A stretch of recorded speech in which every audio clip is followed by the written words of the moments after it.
And welcome into FanDuel Sports Network Live. The NHL season's in full swing. The fans, old and young, are excited to get going. There's been some surprises, like the Boston Bruins. There's been some other teams that have gotten off to the start that you expected them to get off to, and we're going to break it all down here today on this edition of FanDuel Sports Network Live. I'm Andy Strickland alongside Joey Vitale. We work for FanDuel Sports Network Midwest. We cover the St. Louis Blues, but we're happy to talk about the entire league, aren't we, Joey?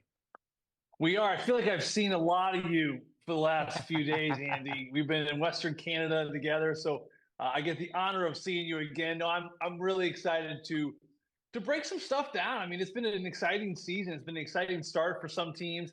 There's been some surprises. There's been contracts thrown out left and right, more than you can kind of keep up with. So it's really fun to kind of settle in here for an hour and just talk shop. Yeah, and it's fun for the players. It's fun for everybody. I'm always curious when things get going. When do you start feeling comfortable as a player? Is it 2 games in? Is it a weekend? I mean, when does, the season kind of start feeling natural? For me, I would say, a couple weeks. A couple weeks is probably the right time. You have preseason, and that goes well, and everyone hates preseason. The players despise it. The only players that love it really are the young players, which is going to be interesting next year when you think about all the young players that are going to be coming in and out. There's only 4 games for preseason. But once you get through that, then you feel like that initial wave, right? You get that rush of adrenaline for the first week and a half, 2 weeks. Let's call it 4 or 5 games. But then it really starts to sink in. Your body starts to kind of get worn down here a little bit. You start to kind of feel the aches and the bumps and bruises. And then you recognize that, hey, we're 5 games into this season. We have, 77 left or whatever it's going to be. And I'm already kind of worn out. So you learn to manage your body. So I would say for the St. Louis Blues and all these other teams, right around that 5-6 game mark is when things really start to settle in. Yeah, and when do you start to learn about a team, though? I mean, is it 5 games in? Is it 10 games in? You have to wait until we get to Thanksgiving? I mean, when do we start to realize who the contenders and who the pretenders are? I think Thanksgiving's a good benchmark. I think that kind of gives you enough time to get settled in. A lot of these teams have young players. We're going to talk about Jimmy Snuggerud here in a minute. You have these young players. They're going to kind of feel their way into the league. A lot of teams have new coaches, which we're going to mention here as well. So, we just got off a game with Adam Foote behind the bench of the Vancouver Canucks. So there's a lot of newness, a lot of rawness. But I didn't know what you thought, too. We were sitting down with Doug Armstrong a couple of weeks ago. The way he kind of broke down the season, it was kind of interesting. The way he broke it down before Thanksgiving is kind of phase 1 or chapter 1. If you are act 1 is what he actually said. And then between Thanksgiving, I think he said trade deadlines kind of act 2. And then you have the final act. It's kind of a cool way to break it down. I'd never heard that before. Yeah, and his teams have been really strong in the final act, but I think he wants to see his team get off to a better start than maybe what we've seen in recent years, even when they've had some of their most successful seasons. He wants to see that first half maybe be a little bit stronger. So I like that, the first act, the final act. The most consistent teams tend to be the best teams. So again, you want to get off to a good start so you're feeling good about yourself. You also want to be able to watch a lot of hockey. These are the ways to watch the games on FanDuel Sports Network. You can find your own cable satellite channel lineup. You can use your TV provider to log in to stream on the FanDuel Sports Network app. You can subscribe directly, Joey, to FanDuel Sports Network online, or you can watch on Prime Video with an add-on subscription. So again, 8 games tonight. There's so many different ways. If you can't figure out a way to watch a game on FanDuel Sports Network, then listen, don't say we didn't tell you how to do it. Some good games on the tap tonight as well, Joey. This is the early slate, including Nashville versus Toronto, which is on FanDuel Sports Network. Yeah, I can't wait to see that one. It's good to see Chief, again, doing his thing with Toronto. What does this next chapter look like for the Maple Leafs without Mitch Marner? They seem to be off on a pretty good start. It was an interesting offseason where I think they just finally had to part ways with the idea of this 4-headed monster in Toronto. It was not working. I think they gave it all the time it needed. So now they kind of moved on from that. Now they kind of clear up some space, some cap space. So maybe they could bring in some other bodies here this year and kind of see what happens there. But I don't know. What about you, Andy? The Nashville Predators, are they pretenders? Is this the real deal? I don't know. What's your take on it? Well, we got to get to Thanksgiving to know where Nashville is after they had such a poor season last year. I also like that Edmonton game in New York with Connor McDavid headed to Madison Square Garden. These are the late games. You see Vegas and Calgary, Minnesota, Dallas, and Carolina, San Jose before Pittsburgh and Anaheim. I kind of like this Pittsburgh-Anaheim game just because Anaheim has some intrigue with Joel Quenneville, Joe. They've got a lot of young talent. Pittsburgh, I mean, they won a couple of games right out of the gate, but again, a team that you played with, and a lot of those familiar faces are still there. Even when they're not good or not considered to be a strong team, Joe, I just love watching the Pittsburgh Penguins play. Well, everyone does. You know, I was talking to Jimmy Snuggerud the other day. We were playing the Minnesota Wild when the Blues opened up against the Wild here at home, and I just kind of grabbed him before the game. I said, "Hey, big Minnesota Wild fan?" He goes, "No, not really." I go, "Oh, come on." He loved Pittsburgh. Yeah, exactly. I mean, he loves watching Crosby. It's going to be a dream come true when they end up playing the Penguins. But everyone roots for Pittsburgh. Andy, I don't know what it is. Is it just those three? Is it the equivalent of how guys just love to watch, let's just call it the Kansas City Chiefs now with football around the country? I feel like it's becoming like the Dallas Cowboys of the NHL, where when they're on, I just feel like eyes are all over. Yeah, it's the Crosby factor for me. I just love watching Crosby play. But if you look at Minnesota and Dallas, listen, we saw Minnesota to start the season in St. Louis. They have Kaprizov signed. Matt Boldy's one of the most underrated star players in the league. He's going to have a huge role under Billy Guerin, not only for Minnesota, but also for Team USA coming up in the Olympics. And Dallas is a true big dog, right? They are a heavyweight in the National Hockey League. So I think this is a good test for Minnesota, who beat St. Louis. They beat LA. Now can they do it on the road against the Dallas Stars? I'm looking forward to that one. I am too, but I don't know. I'm just not sold on the Minnesota Wild. I don't know why. You know, it's a shame too, because I don't know how much more they got to prove to themselves. You know, this is a team last year that they had a great start, and then they lose Eriksson Ek, they lose Kaprizov, and slowly but surely they were just like, they're holding on, just keeping their head above water, but still kind of sinking at the same time. And if the playoffs were another 2 weeks out, I don't think the Minnesota Wild get in. I mean, that's how they were trending. So now they have all their stars back, which is a positive.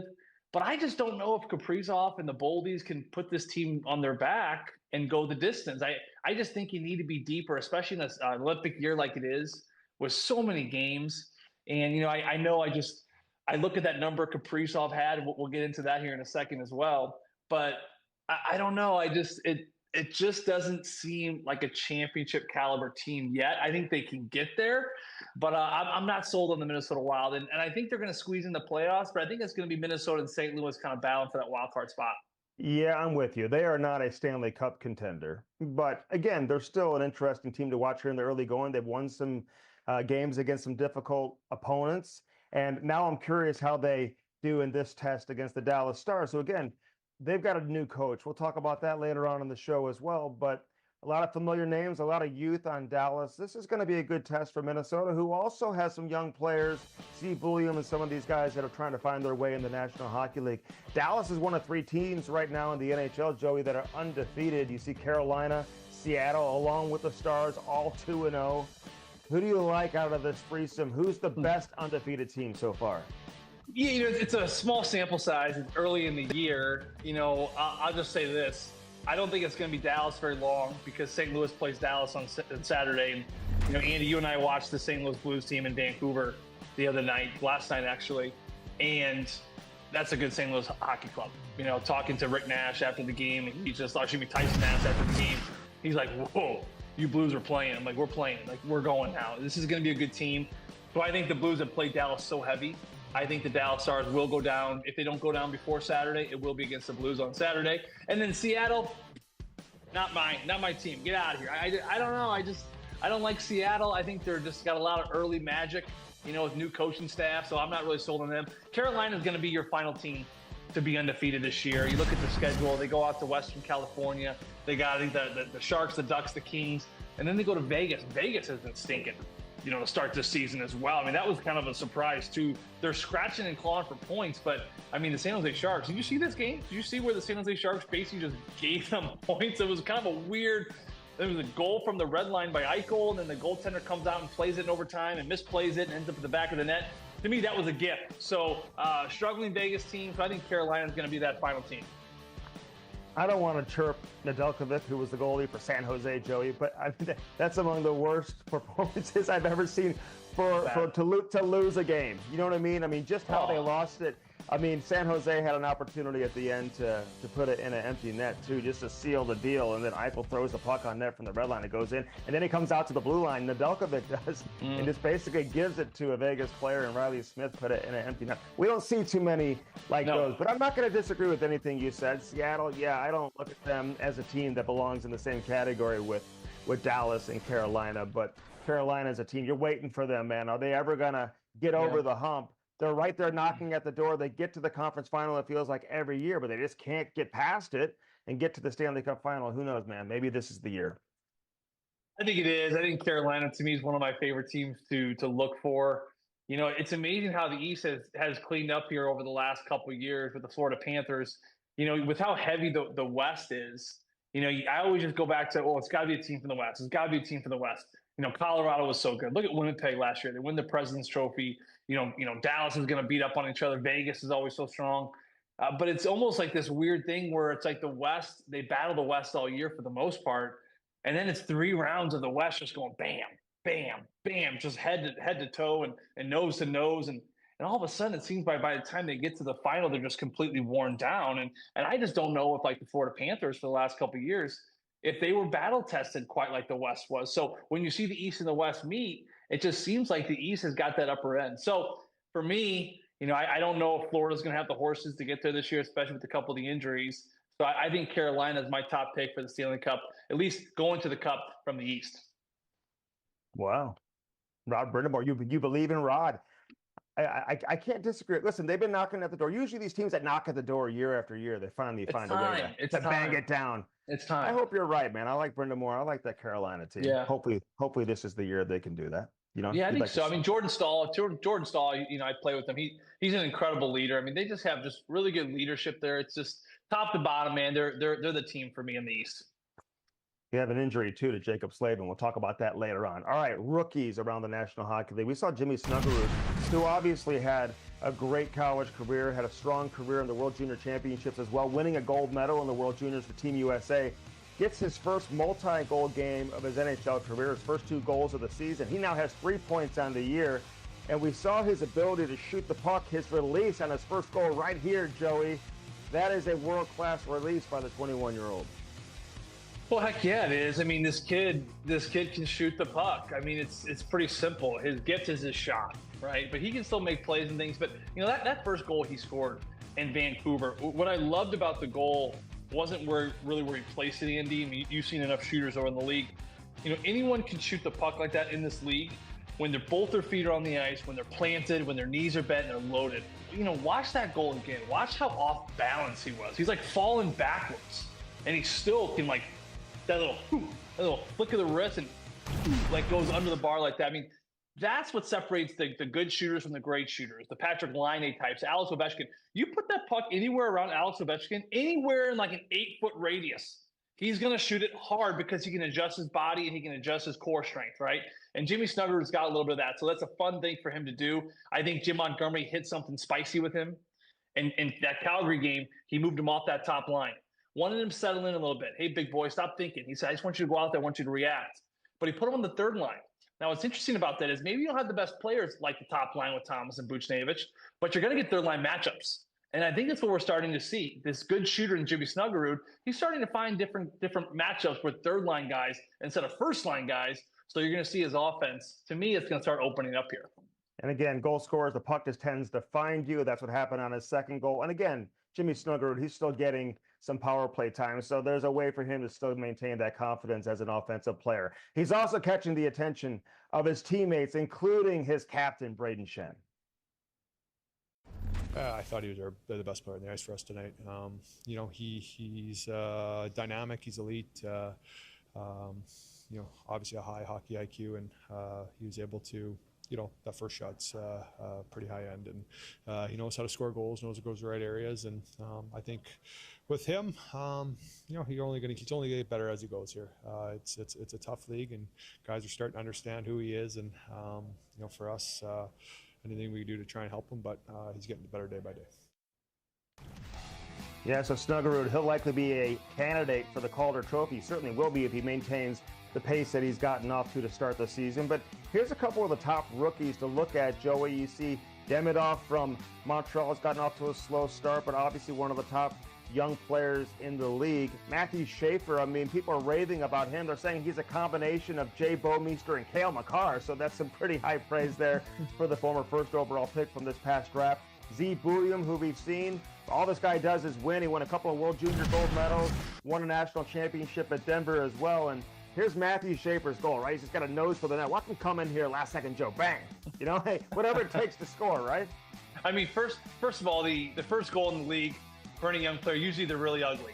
Usually they're off a rear end. You know, they're not the prettiest goals. And for him right there, for Schaefer, congrats to him.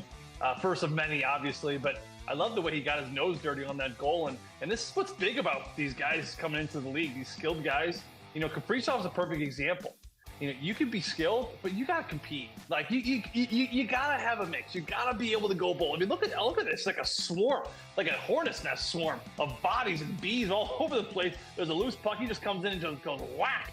Just goes right through the body, complete disregard for all human life, and doesn't care. Look, he's all pumped up. I mean, to me, that's what it's about. You got to get in there. You got to get dirty. And for a young kid like that, if he can get in his nose dirty, he's going to score a lot of those dirty goals, because the best goal scorers in this league, it's not just the pretty ones. You got to be well-versed. That's what's great about Kaprizov. You know, it's not just the pretty goals from the outside. He scores from behind the net, front of the net, from the point, coming off the end wall, tips. He does it all. That's the way you got to be able to score goals in this league. Yeah, and all these guys are going to stick around. You got a lot of 18, 19-year-old kids who are in the league right now. They may not all stick. They may get sent back to the junior team. These guys are all going to be here. Bennett Seneke, listen, 6'3", he has a couple of goals. He's got the size to be able to play in the NHL. We didn't talk about him and Bouillon like we mentioned. This guy is a flat-out winner. Mm-hmm. So I like him. I'm a big fan of his as well. All right, the Olympics are coming up, Joe, and all those guys that we just saw on that graphic, they may not find themselves in the Olympics this year. We don't know. We know we don't have Russia in the Olympics anyway, but all those guys are going to be a big part of the national team moving forward throughout the course of their NHL career. What do you think it's going to be like for the players? A little bit of a condensed schedule early on, then you know that break is coming up in February. You know, first of all, I think it's amazing for the league. Big picture, these players are excited about it. You know, an opportunity to represent your country. You know, the big Olympics when I was playing with Sochi, you know, that was the big one, right? Everyone was super excited about that in 2014. I was a part of the Penguins, which had so many representatives that we basically had almost half the team, it felt like, go and play in the Olympics. You know, it's a great thing for the players. It's great for the fans to watch. You know, let's talk about the players in the league and how it impacts it. You know, it's impactful because of the condensed schedule. This is where I think having a goaltending tandem, you know, is super important. You know, but I don't know. I think it's one of those things where it's just going to be, it's going to be interesting in the sense where if you don't have your team in a good spot early on, you're going to put your team behind the 8 ball. Because when players go there, it's an emotional, exhausting tournament. When players come back to their NHL squads, you want to be in a good spot. Why? Because you want to be able to give those star players rest. Look at the Blues, for example. If they're 3 games over 500 and they come back and they need like 7 or 8 wins over 500 to get in, well, they're running their horses. Jordan Binnington, get back in the crease. You're going, son. Right? Yeah. Robert Thomas, if he makes it, Colton Parayko, no rest, go. You know, so that to me is where it comes down to. I was talking to Steen about this, about the Sochi Olympics. When they were returning from Sochi, a lot of Blackhawks Blues, they flew over and they private jetted everywhere. They had a game in Vancouver and they wanted rest more than anything in the world, but they had to play that very next day. So it could be tough on these players. So that's where I get back to having a good month of October. You want to have that good first act taken care of, and you want to be in a good spot where your team's in a good location, because then you can rest those players, but it's certainly going to be a little exhausting for the top end guys. Yeah, the Blues had the most players playing in the Olympics in the 2014 Olympic Games. I was in Vancouver when they all came back. The idea was to rest them, but they didn't. They all went back in there, and maybe they ran out of gas. Is the Central Division the toughest division? We'll talk about it next here on FanDuel Sports Network Live.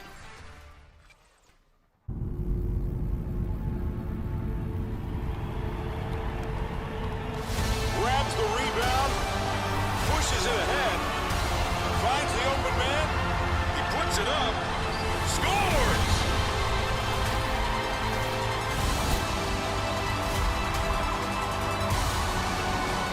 New customers bet $5 and get $300 in bonus bets if you win. FanDuel, play your game.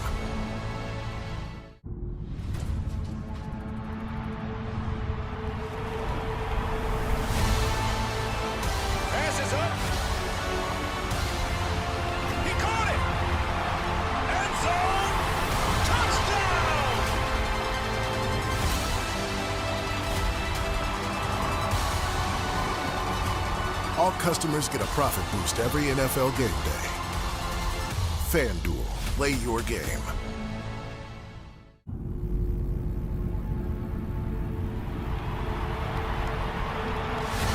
He's inside the 20.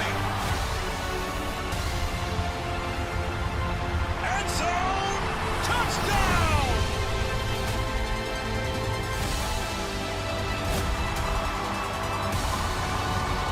New customers bet $5 and get $300 in bonus bets if you win. FanDuel, play your game. This month on Breaking Par. It is truly a destination. The Old West meets the new beautiful golf courses. It's kind of a neat mixture. Kind of have a little bit of everything. I can't think of any better place to live than Scottsdale, Arizona. I'm a proud Scottsdale resident and plan to be here the rest of my life. It sometimes feels like you're just lucky to be here. That is why Scottsdale stands as the best golf destination in the world. This episode has it all. Playing all month long on Breaking Par.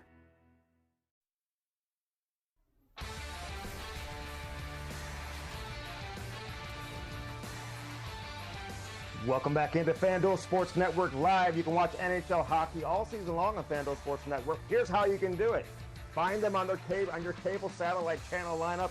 You can use your TV provider to log in to stream on the FanDuel Sports Network app. You can subscribe directly to FanDuel Sports Network online, or you can even watch on Prime Video with an add-on subscription. Visit FanDuelSportsNetwork.com for all your information. Joe Vitale is with us. I'm Andy Strickland. These are the favorites to win the Stanley Cup this season, Joey. Which team catches your eye here?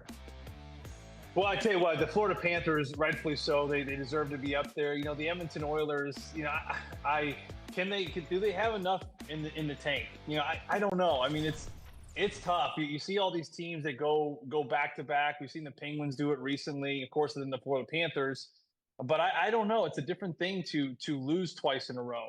And I don't know. It's just, you look at the Connor McDavid contract, you look at the wear and tear it puts on the body, the emotions that go into it.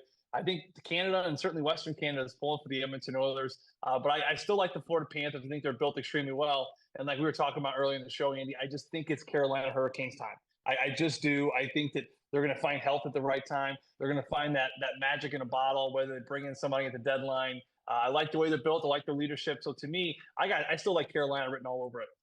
All right. You're all over the Carolina Hurricanes. I like Colorado too. You watch Colorado play. I mean, Nathan McKinnon just kind of has that intensity that he never loses, but obviously he's so good. And he looked good against Buffalo the other night. Buffalo didn't make the rundown today, but Joey, just so you know, we're not talking about the Buffalo Sabres. We don't need to talk about them. How can you be a Buffalo fan? I feel so bad for their fans up there. I mean, enough's enough. Let's get this thing moving. Let's get some winning hockey on already.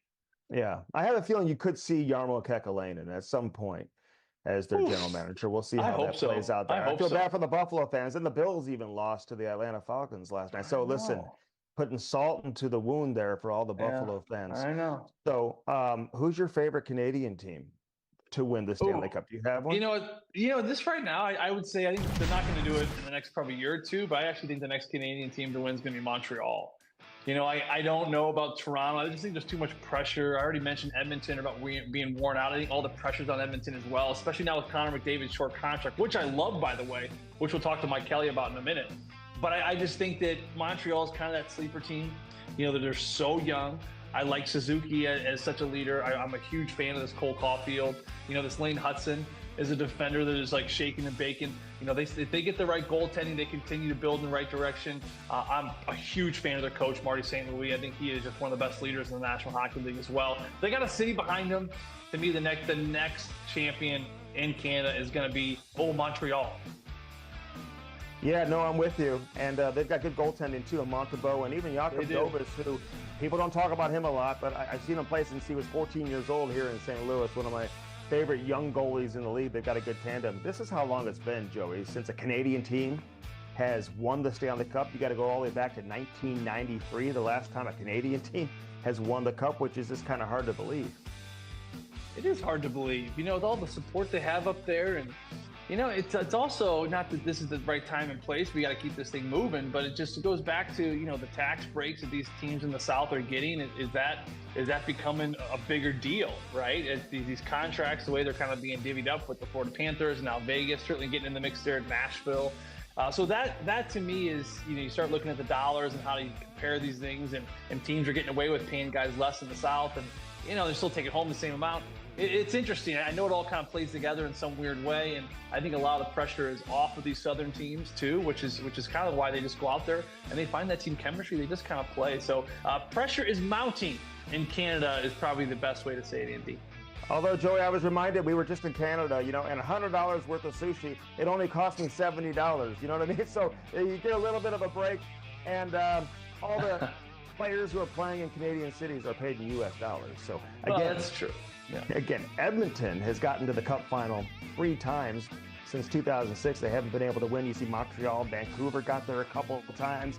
Even Ottawa got to the Stanley Cup final back in 2007. That was a really, really good team. Mm-hmm. And Calgary in 2004 with Jarome Iginla, they lost to the Tampa Bay Lightning. So it has been a little bit of a drought for the Canadians. I'd love to see a Canadian team win the Stanley Cup. I think it'd be great for the NHL.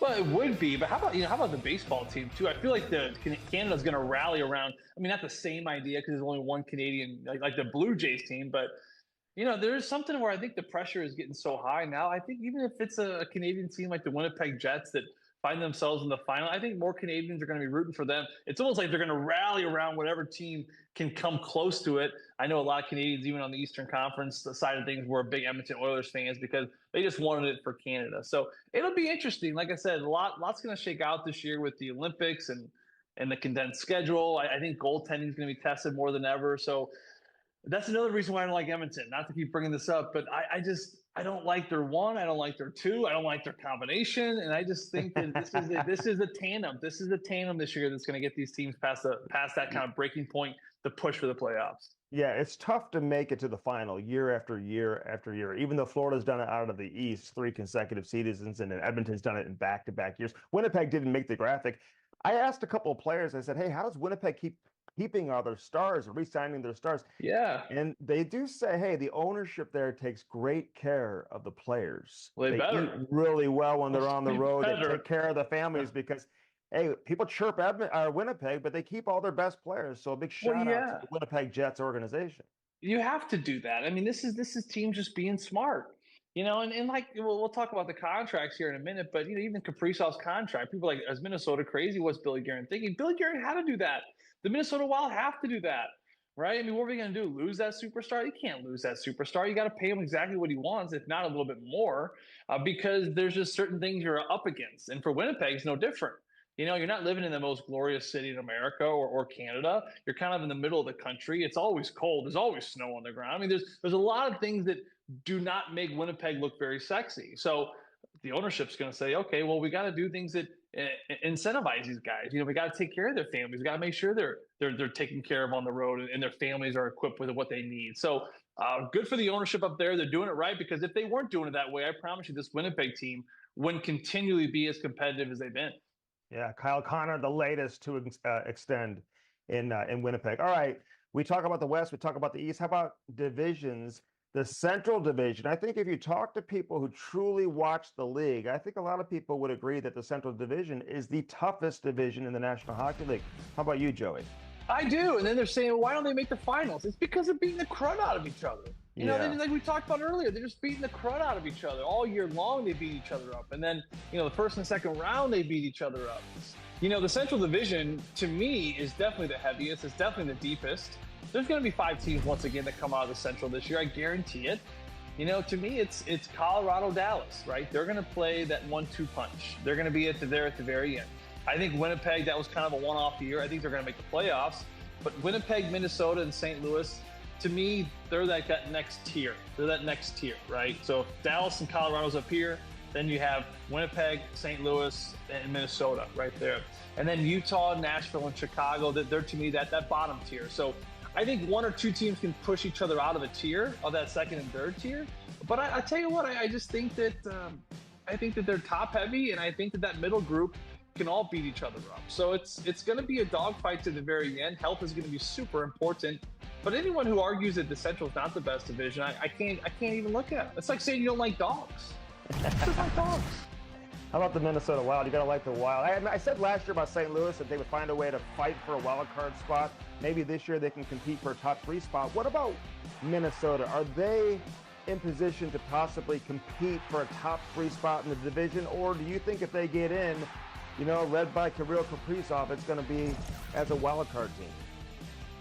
Listen, they got to stay healthy. I mean, especially Kirill. I don't know if there's a team in the Central that depends on their star player like Minnesota depends on Kirill.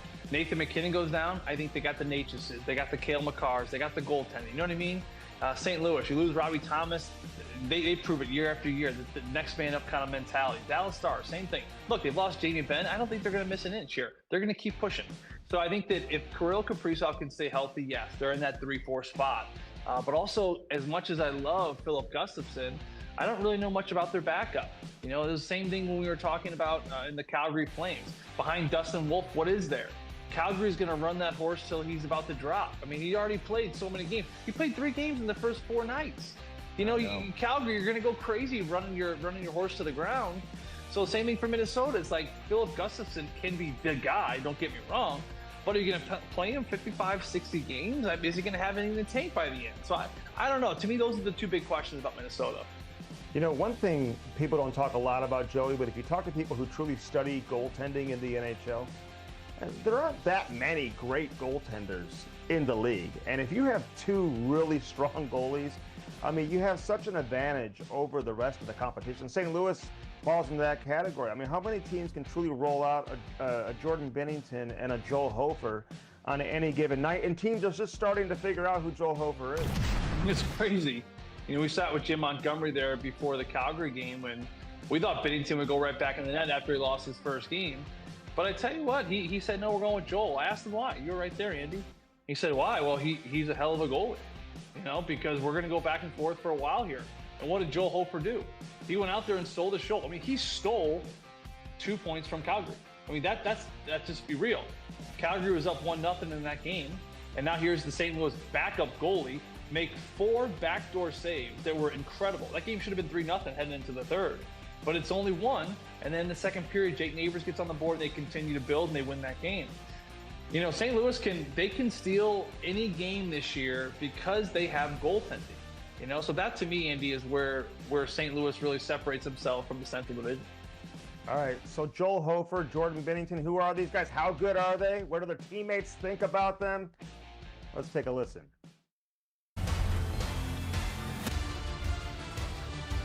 I think we got the best goaltending tandem in the league. In front, what a save by Hofer! It's elite. Both goalies. Empty net, and Binnington, I think, got a stick on it, and he saved a goal. They both give us a ton of confidence as a group, especially as a decor. We obviously all know what Luke Benner can do, and then with Hof, he's big, he's quiet, he's confident. Right in front, what a save by Hofer! Binnington got over, and it stays out. I mean, Benner and his career, what he's been able to do, representing Canada, and to show everybody on the Four Nations who's the daddy in Hockey Canada. Jordan Binnington on his game here tonight. Everyone knows, how his game elevates in the most critical moments, and then people probably don't have an understanding of really how good Hope is too. So it's a lethal combination. And speaking of amazing, incredible.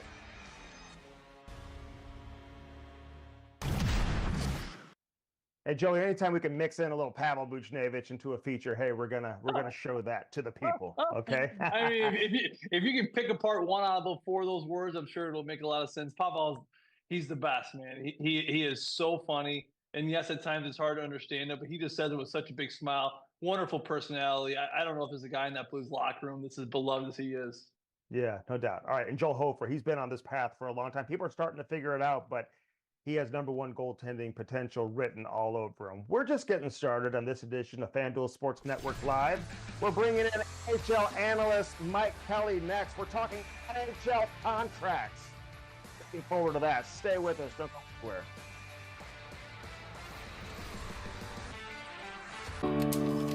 If there's anything I know, there's no wrong way. As long as it's your way. It could be simple, a little flashy, but sometimes, right there, how's that?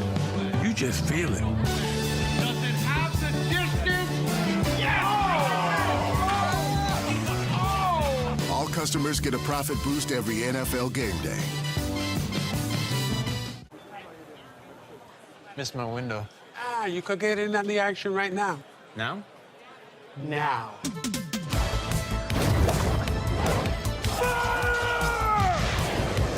Go, go, go, go, go! Sunday. That was fast. It's a live bet montage. New customers bet $5 and get $300 in bonus bets if you win. 2-minute warning. One more catch.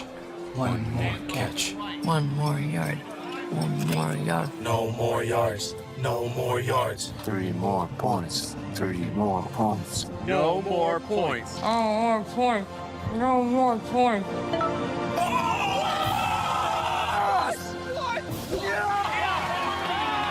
New customers bet $5 and get $300 in bonus bets if you win. Okay, so on turf, in a dome. Coming off a bye. What are we thinking? Thinking a 5-leg parlay. I was thinking 6. I was thinking we take them in the first quarter. I was thinking we take him the whole season. I was thinking 400 yards. I was thinking 500 yards. Whoa. I was thinking... Good thinking, thank you. Are you thinking what I'm thinking? Probably not. Are we overthinking this? I don't think we thought about it enough. You guys should probably keep thinking. New customers bet $5 and get $300 in bonus bets if you win.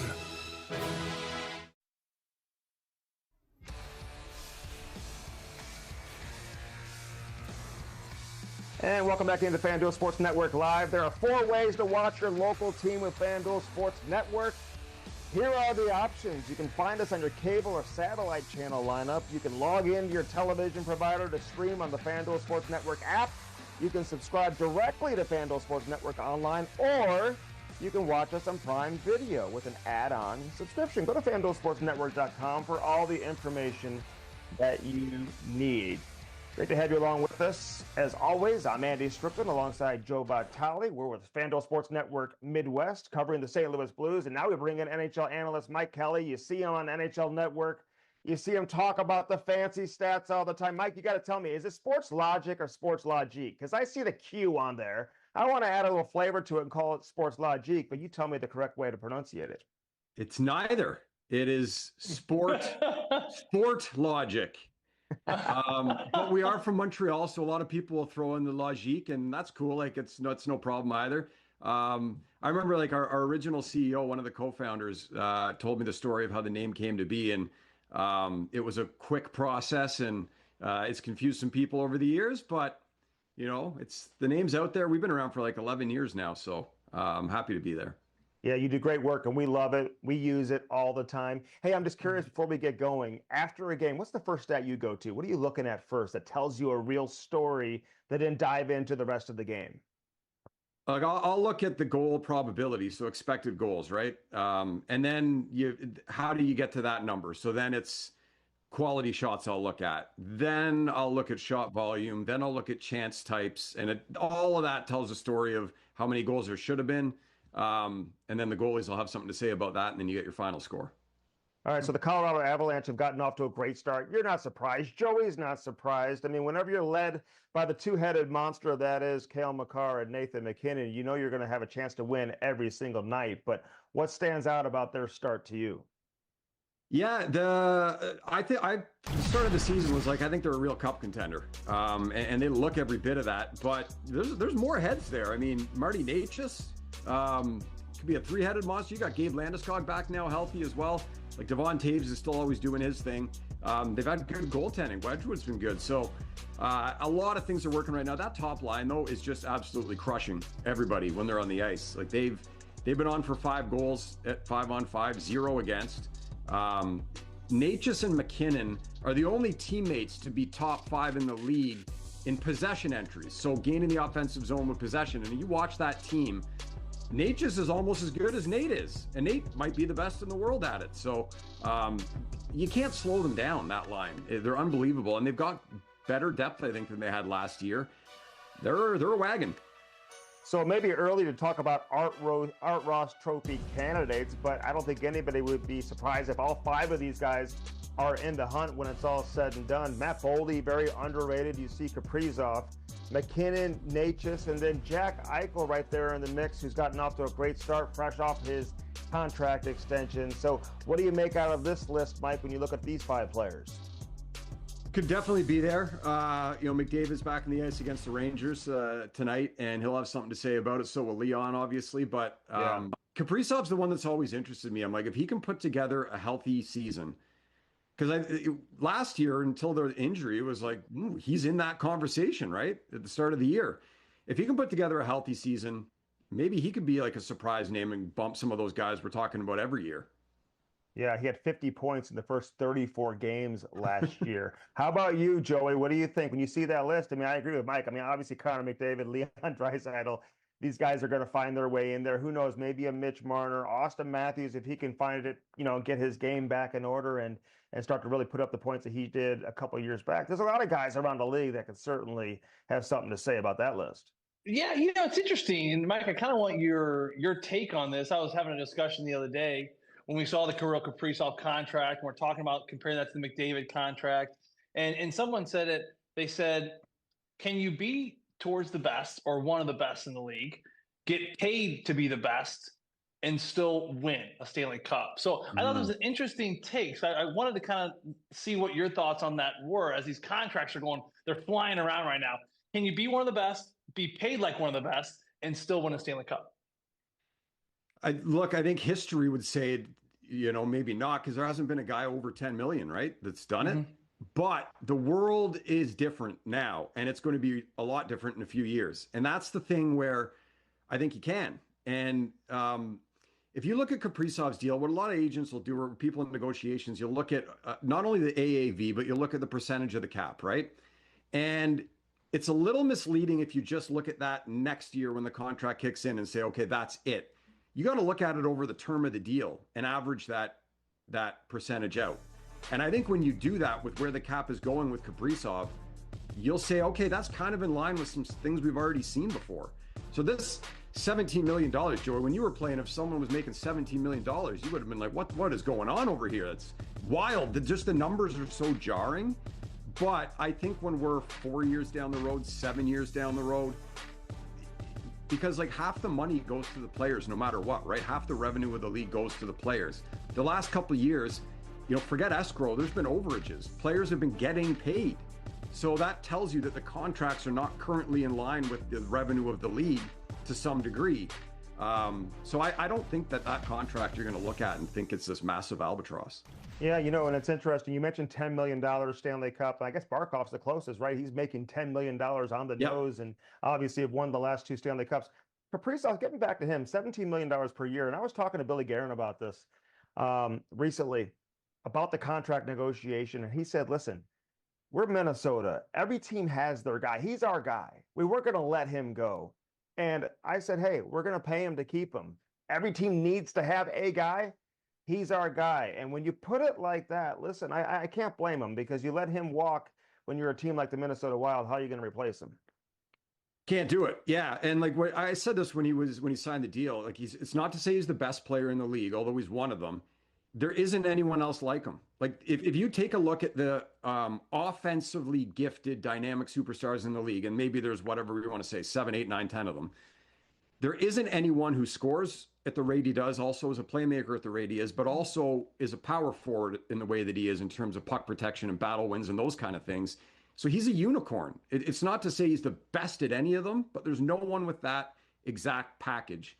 And Minnesota's not Florida or Vegas or whatever, right? And, it was made pretty clearly from the team side in the negotiation. It was like, yeah, we're going to pay him. He's not going anywhere. So if you're sitting there, you're him and his agent, you're like, oh, well, can I have all the money then? Right? And they even offered him $16 million a year. That would have made him the richest player in NHL history. And he said, no, you still got to come up a little bit. And agreed on 17. McDavid, listen, everyone's situation is a little bit different. Lane Hudson maybe took a little bit less. He got all that signing bonus money, which probably helped him agree to that deal at 8.5. Some people say, hey, that's a little bit low for a guy like Lane Hudson, even though he doesn't have a lot of experience, but those numbers are going to continue to jump. Kyle Connor, we were talking about this earlier, Mike. I mean, Winnipeg, they just find a way to keep all their top players.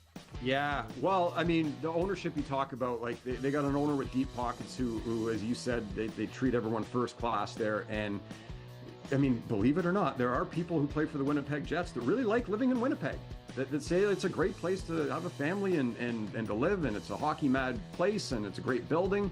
And I think when Scheifele and Hellebuck signed the extensions, it kind of sent a message of like, okay, we're going to be good for quite a while here, and I think, they have a chance to win. If Hellebuck can resemble himself at all in the playoffs relative to the regular season, that team's pretty darn good. President's Trophy winners, right? So, it's good to see Connor lock it up there. And he's got, the grass isn't always greener, right? Like, you're playing on a top line with two really good players. That line played together with Scheifele and Velarde more than any other line in the NHL last season. So they've got great chemistry. They never get separated. They score a ton. Can Kyle Connor go and take a couple extra $1 million somewhere else? Maybe.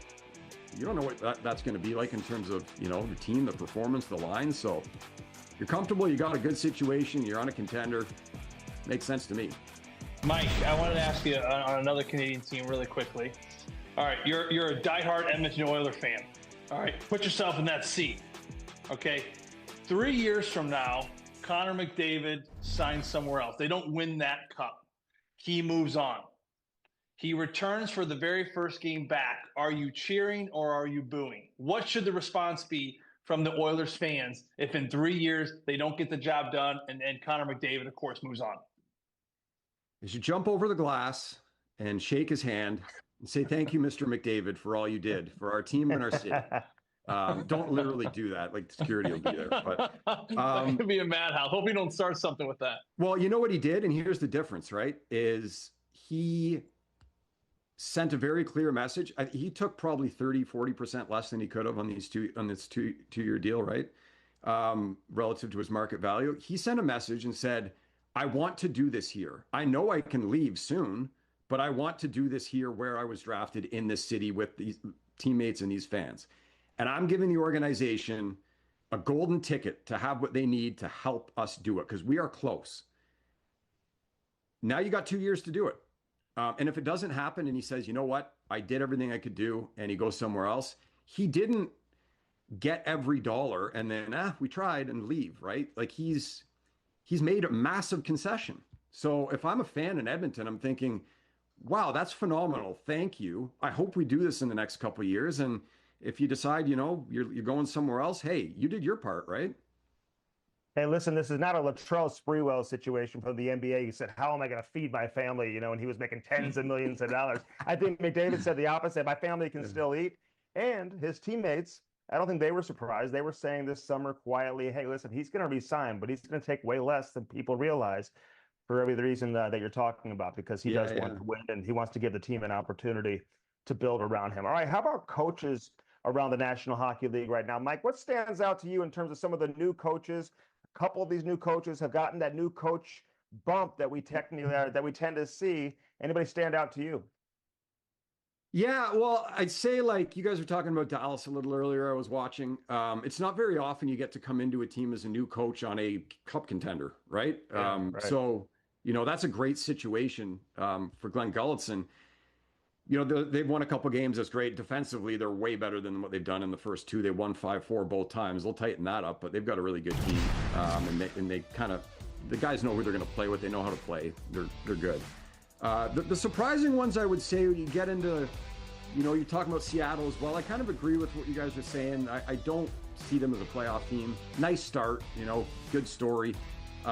Joey Decourt is a really good goalie. He's turned into a really good goalie, and he's been really good. I will give them their flowers. They've given up the fewest high danger chances per game of any team in the league. It's a couple games, I get it. But one of them was against a really good team, so in Vegas. So hats off, good start. Boston's another one. Joe Sacco, right? And what makes a coach look better or worse than anything else? Goaltending. And they've had some good goaltending. Swayman, even Korpisalo, put in good performance so far this season. So we'll see how things go there. I mean, Brazeau got off to a great start.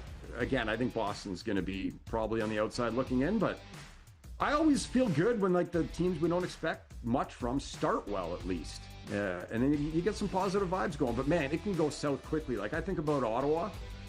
First game of the year, you're in Tampa Bay. You erase 2 multi-goal deficits. You come back, you win the game. You're like, this is we got the playoff experience last year. This is the kind of win that says we're a different team. And then you go and get smoked by Florida, and then you lose to Nashville in your home opener, and your captain's out for a month. You're like, what, 5 days ago we were feeling so good. What the hell happened? Hey, one name we didn't see on there was is Adam Foote, who we just saw in Vancouver. And listen, the team's not as strong as a contending team, but when you have Thatcher Demko healthy, he is an absolute beast right now. And I said this on my podcast earlier today that I truly believe if he stays healthy, I mean, they're going to have a tough decision to make for Team USA. He may be the best American-born goaltender in the league. People forget how good he was prior to his injury. All the Hellebuck noise. Give me a healthy Thatcher Demko, Mike. Man, you're right, Andy. When he's healthy, he's a Vezina finalist, a potential Vezina finalist any given year, if he can stay healthy. And that's been the huge thing. He's got this injury now that I guess is never really going to go away, but he just plays through it. And he's been unbelievable in his first couple games of the season. I was looking at goals saved above expected. He's at 5+ already through a couple of games. They should have given up 5 or 6 more goals. That's the difference between winning and losing. He's been outstanding. So I hope he can stay healthy because, that team's bubble-ish in general, right? If they get him playing at an elite level, that's kind of the difference to get in or not, I think. But yeah, I'm a big fan. And like he didn't even get invited to camp, right? To the USA orientation camp. There were 4 goalies. Joey Decord was the 4th, other than the other 3 that went to the 4 nations. So he could totally play his way onto that team. I think so. Yeah, there's no doubt. And again, if he didn't get hurt, he would have been at the camp. But I don't think he needs the camp to play on the team. Mike, thank you so much. Always appreciate it. Look forward to talking to you all season long on FanDuel Sports Network. Keep up the great work. Yeah, you guys as well. Appreciate it. Sports Logic, not Sports Logic, Sports Logic. Come on, Andy, get it right. Everyone knows that. FanDuel Sports Network Live. Know that. Now I know it. Continues on. We preview tonight's games after this.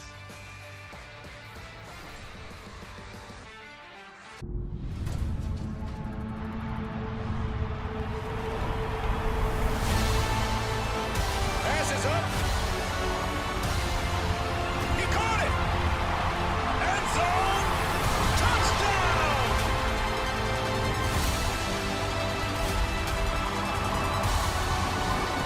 New customers bet $5 and get $300 in bonus bets if you win.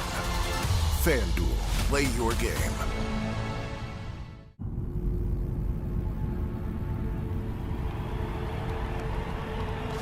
Grabs the rebound, pushes it ahead, finds the open man, he puts it up, scores!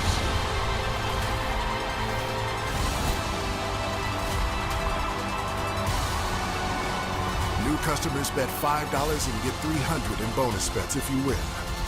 FanDuel, play your game.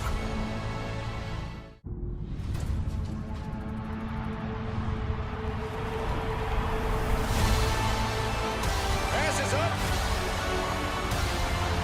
He caught it. End zone. Touchdown.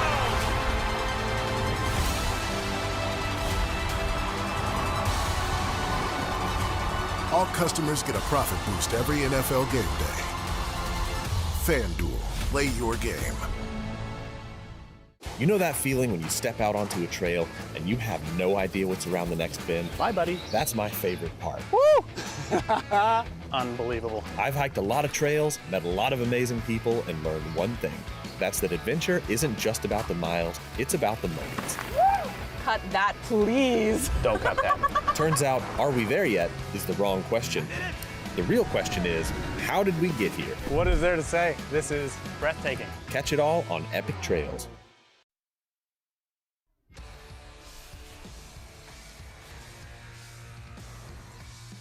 FanDuel Sports Network Live continues. 4 ways to watch NHL hockey all season long on FanDuel Sports Network. Find us on your cable satellite channel lineup. You can use your TV provider to log in to stream on the FanDuel Sports Network app. You can subscribe directly to FanDuel Sports Network online, or you can watch on Prime Video with an add-on subscription. Visit FanDuelSportsNetwork.com for more information. We've got some good games on tap tonight as well, Joey. San Jose and Toronto. You see Seattle, Montreal, Edmonton at MSG, and then Tampa Bay trying to get back on track. They've lost a couple of games early against Washington. Any of these games pique your interest, Joey? Yeah, I'm still on the Toronto one. Just Toronto-Nashville. I'm still waiting to see what the heck Nashville is. I know they were embarrassed last year, but listen, they got some leaders. They got some Stanley Cup champions on that team. Did they get punched in the nose and embarrassed so badly that something magical happened this offseason? Maybe they might be the surprise in the Central. We also have Carolina in action against San Jose later on. Pittsburgh, Anaheim, Minnesota, Dallas. We talked about that earlier. Vegas and Calgary. That should be a good one in Calgary as well. All of these are late games. You can see Carolina and San Jose on FanDuel Sports Network. Carolina's going to be without one of their best players and one of the best defensemen in the National Hockey League. Here's Hannah Yates to tell us more. Andy, thanks so much. It's always a really unique way for the Carolina Hurricanes to start each season, where they get a couple games at home before getting shipped off on their longest road trip of the year. 6 games in roughly the next 13 days, and it begins right here in San Jose. There was some really unfortunate news to start the morning as head coach Rod Brind'Amour announced that Canes defenseman Jacob Slavin will not be on this road trip due to a lower body injury. This is someone who logs a ton of ice time for the Canes, one of the top shutdown defensemen in the NHL, and as a result, you can't replace a player like that. But the next man up mentality has been the conversation here, and tonight it's Mike Riley who will answer the call. He obviously brings a lot of experience to the table, entering his 14th season in the NHL, so we're expecting to see a Canes debut from him. Also anticipating to see an NHL debut from Canes netminder Brandon Bussey, who was claimed off waivers a little more than a week ago. And so his family is flying all the way from New York to San Francisco, making the drive to San Jose, and that's been one of the more fun storylines of the day. There's also an NHL debut across the ice in Michael Misa for the San Jose Sharks, so Brandon Bussey will have his work cut out for him, with a lot of excitement on both sides, as well as a Macklin Celebrini, some young talent for the Sharks that the Carolina Hurricanes are looking to shut down here tonight as they look for another win to go 3-0 on the season and kickstart this road trip with a bang. Thanks, guys. Back to you. All right, Hannah, thanks a lot. This is Joey's favorite team. I'll let you just take this, Joey. You love the Carolina Hurricanes. You've been all over them all show. This is going to be a good one tonight, especially with Michael Misa making his NHL debut. This is going to be a lot of fun to see that young kid get into the mix with the other young players they have in San Jose. Yeah, it is. I mean, I'm excited about this Macklin Celebrini kid. It's interesting. Connor Bedard kind of comes into this league, and everyone's like, whoa, here comes the next Sidney Crosby. And then shortly after that, here comes Macklin Celebrini. And I think what everyone's starting to see is that Macklin Celebrini's kind of got this competitive edge a little bit more than maybe a Connor Bedard. So we could be looking at the next Sid in a Celebrini, maybe not so much Bedard because a couple little intangible things right there. So it's certainly going to be an exciting one. I'm still blown away by the fact that Hannah just completely nailed that thing without any ums. She didn't stutter over anything. I mean, she's a true pro. I got to take some lessons from her. That was awesome. Seriously. Make us all look bad. Hannah Yates bringing it. Hopefully that was take 48 when she did that. Yeah, for sure. All right, Joey, this has been a lot of fun. Appreciate you jumping on today. We also have Nashville and Toronto real quick. We talked about that. That puck drops at 6 o'clock Central, 7 o'clock Eastern on FanDuel Sports Network. So some great hockey. If you don't have anything to do tonight, listen, watch some hockey on FanDuel Sports Network. Get that doggone tube going. Let's watch some puck. That's what I'll be doing all night. Joey, great job today. Had a lot of fun with you and certainly with Mike Kelly as well. The NHL season is here. There's so many great teams, so many great individuals, so many incredible storylines already. And we're just a week into the NHL season. Who's going to take it over? And what players are going to create the headlines and the storylines moving forward? We have you covered all season long on FanDuel Sports Network. For Joe Vitale, I'm Matt Strickland. See you.